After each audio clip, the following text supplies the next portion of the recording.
ધ્રુવ ભટ્ટના પુસ્તક અત્રપીમાં જ્યારે સારમય નામનો કૂતરો શકુ નામની મહિલાને પૂછે છે કે શકુ, શું તને એવું લાગે છે કે હું તમારો કૂતરો છું? ત્યારે શકુ થોડુંક વિચારીને કહે છે કે કોઈના હોવું કે કોઈના બનવું એ વ્યક્તિના પોતાના નિર્ણયો ઉપર હોય છે, બીજાના નહીં. એટલી સુંદર વાત છે કે તમે પરાણે કોઈના ન થઈ શકો, કોઈના બની ન શકો, અથવા તો તમને કોઈ પરાણે પોતાનું બનાવી પણ ન શકે. એટલે જ કહેવાય છે કે પરાણે પ્રેમ ન થાય. પણ ઘણા લોકો કહેતા હોય કે યાર કોઈ એક વ્યક્તિ છે જેના પ્રત્યે હું આવી લાગણીઓ ધરાવું છું, પણ એ સામેવાળો વ્યક્તિ એની કદર નથી કરતો, અથવા તો એને એવું કંઈ છે જ નહીં, હું આટલું બધું કરું છું એ કશું નથી કરતો, અથવા તો કશું નથી કરતી. ત્યારે એ વખતે અમને એ જ કહું છું કે સ્વીકારી લો જે છે એ.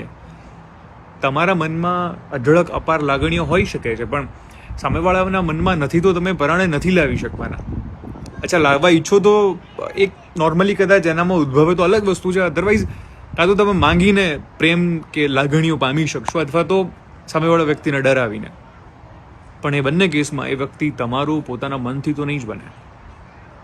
એટલે અમુક સંબંધો, અમુક લાગણીઓ અને આ બધું છે ને એ પોતાના મનથી નક્કી થાય, કોઈના પ્રેશરથી નહીં.